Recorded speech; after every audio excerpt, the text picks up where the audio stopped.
Babilonia vino en memoria delante de Dios para darle el cáliz del vino del ardor de su ira. Sabemos entonces que esa gran ciudad es Roma. Ahí está el centro de poder de Babilonia. Pero se nos revela, con la lógica de lo que ya hemos venido viendo, que para que colapse Babilonia, pues su ciudad tiene que colapsar. Y ese colapso es una división que ocurre en Roma. Una división en tres partes, en tres frentes. Y eso nos revela entonces que cuando nosotros vemos una división en la Iglesia Católica, como ya hemos visto, eso nos revela esta división en la gran ciudad. Y esas divisiones en la Iglesia Católica están a plena vista. Aunque tratan de ser un engaño, no dejan de ser también una división. Porque vemos el evangelio progresista del Papa Francisco como una primera división. La segunda es el evangelio de ultraderecha del Papa Benedicto como una segunda división. Y la tercera división es el evangelio del Concilio Vaticano II del Papa Juan Pablo II. Ahí están esas tres divisiones que nos revela el Apocalipsis como las tres divisiones de la gran ciudad. Nosotros cada vez vemos una división en los católicos. Algunos están con Agustín Laje, otros están con el Papa Francisco, otros están con el Papa Juan Pablo II. Aunque ellos todos trabajan secretamente, inclusive con la Iglesia Evangélica, para unirse con el Estado, no dejan de estar divididos debido precisamente a ese misterio y a ese secreto que tienen y a esos evangelios que han establecido para poder trabajar en secreto. Entonces se cumple lo que nos revela el ángel. Babilonia ha caído y nosotros vemos su colapso en sus divisiones. Y entonces, ¿cómo pudiera alguien pedirnos que nos sometamos a la autoridad del Papa de Roma cuando la gran ciudad está dividida? Un papa es progresista, el otro papa es de ultraderecha y el otro papa es ecuménico, es decir, ¿qué podemos hacer? ¿Cómo pueden decirnos, ven, obedece al Papa de Roma, si hay tres evangelios y no se pone de acuerdo en cuál es el evangelio que quiere?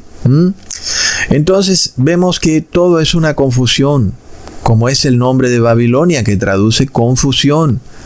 Ahora, los reyes de la tierra se van a dar cuenta muy tarde del error que han cometido al apoyar a una iglesia que ha debido dedicarse a promover su evangelio en sus púlpitos y no a través del poder del Estado.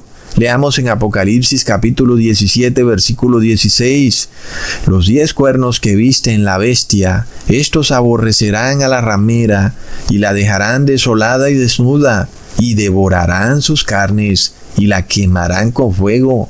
Lo que nos describe este versículo, hermanos, es que Roma va a ser arrasada, destruida e incendiada por los 10 reyes europeos. ¡Plop!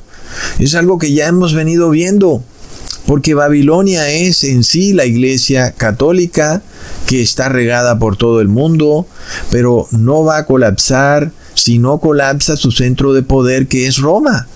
Y por eso el Apocalipsis nos revela lo que viene para la ciudad de Roma, una ciudad que va a ser arrasada. Entonces, aunque Babilonia en el Apocalipsis es descrita como una mujer, también es descrita como una gran ciudad. Y sabemos que esa gran ciudad es el centro de poder de aquella iglesia que es descrita como una mujer. Entonces no permitas que nadie te diga que la gran ciudad no es Roma y que la gran ciudad es distinta de la mujer que cabalga la bestia. No es posible, y es algo que va a quedar plenamente probado en este video, que además es el caballito de batalla de algunos sacerdotes católicos y pastores evangélicos. Ellos tratan de desmembrar a la mujer y a la gran ciudad como dos instituciones separadas y distintas, cuando el Apocalipsis nos revela plenamente que son la misma. Leamos en Apocalipsis 17, versículo 18. y la mujer que has visto es la gran ciudad, que reina sobre los reyes de la tierra. Es decir, el Apocalipsis te lo revela plenamente. La Iglesia Católica es la gran ciudad. ¿Cuál será la gran ciudad? No puede ser otra sino Roma. Miremos entonces las locuras que predica este pastor Armando Alducín, el cual dice que sí, que la mujer aquí descrita es la Iglesia Católica. Él en parte reconoce que la Iglesia Católica cabalga la bestia de 10 cuernos que es el Imperio Romano, pero luego el señor Alducín dice que la gran ciudad de este pasaje bíblico será una gran ciudad que no se sabe cuándo se va a construir en la nación de Irak. Miremos lo enloquecido de lo que él dice cuando el mismo versículo 18 ya dijo que la Iglesia Católica es la gran ciudad. Es decir, no puede construirse una ciudad en Irak porque por supuesto que esa ciudad no tiene vínculo en lo absoluto con la Iglesia Católica. Es decir, que la Iglesia Católica debe tener una ciudad donde está su centro de poder, de tal manera que esa ciudad es también la Iglesia Católica. Roma es la única ciudad que encaja a la perfección en esta profecía bíblica. Pero miremos, hermanos, es que es realmente absurdo cómo estos pastores descoyuntan la profecía para engañar a las personas, y lo más impresionante es que uno puede entender y ver que ellos tienen pleno conocimiento de que Babilonia es la Iglesia Católica, pero buscan de alguna manera que la Iglesia Católica sea excluida de la acusación de ser Babilonia y de ser la gran ciudad. Y es que no hay manera de excluir aquí a la Iglesia Católica, porque ya se nos dice que la mujer que es la Iglesia Católica es la gran ciudad. Pero también, ojo, porque se nos revela algo también muy importante. No solo Babilonia, que es la mujer, es la Iglesia Católica, sino que también es la Iglesia evangélica. Y eso nos revela que desde Roma se controla a la Iglesia evangélica, a pesar de que a nosotros se nos muestra un aparente engaño, de que esta iglesia está totalmente dividida. En parte pareciera serlo, y en parte podemos ver que no lo es. Está claro que a pesar de las miles de denominaciones de la iglesia evangeloca, pues tienen ciertos puntos en los que ellos no van de ninguna manera a ceder, como es el reposo en domingo, la adoración trinitaria y el bautismo negro. No van a ceder en nada de eso. Y ahí podemos ver que esta iglesia sí está unificada, aunque aparentemente se vea muy dividida. Pero también nos revela que en efecto es una iglesia controlada desde Roma. Y es de locos porque tú puedes ir a una población pequeña y ver a esta iglesia pequeña evangélica en un pueblecillo, y uno solamente puede impresionarse de cómo esa iglesia de un pueblecillo es controlada desde Roma. Plop. Es realmente de locos, hermanos. Y por tanto, nosotros sabemos que si se nos revela en el Apocalipsis que Roma va a ser arrasada, incendiada, eso debe ocurrir en menos de 6 años. Debe ser antes del 2031. Roma va a ser incendiada. Pero lo más interesante es que no va a ser por la mano de algún terrorista, como les gusta a ellos andar diciendo, sino que serán los mismos 10 cuernos o reyes que le dieron el poder a Babilonia, a la Iglesia Católica, son los mismos que la van a arrasar.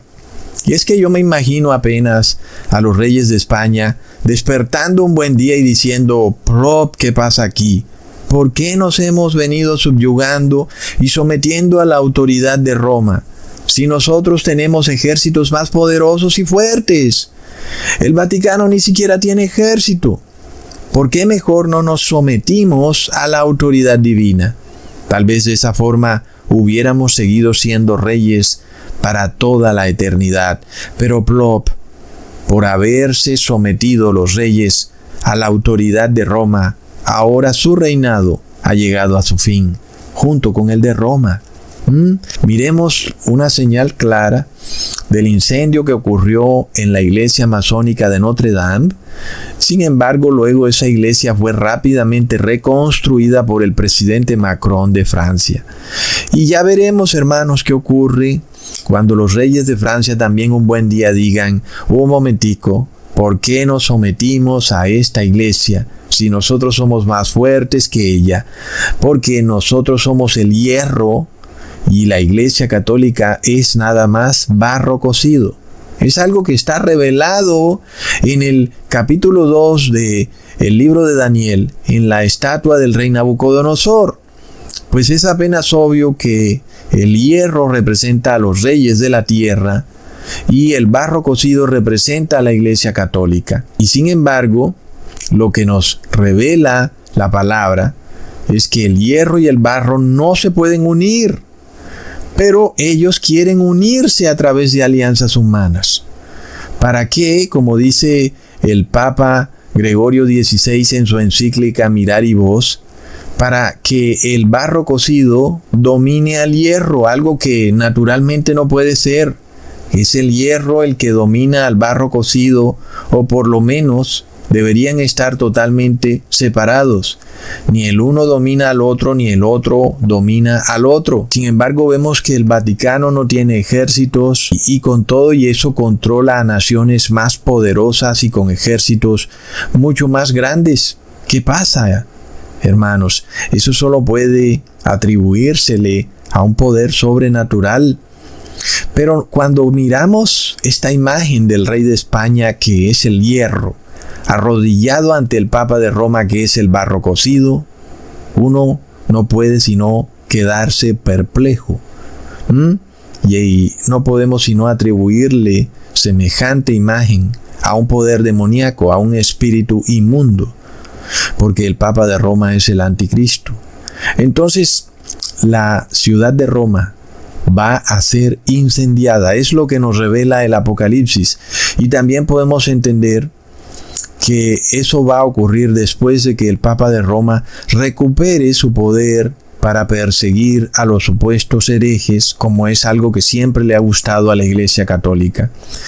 Y ese poder es ahora el de perseguir a todo aquel que no se someta a obedecer los dogmas papales.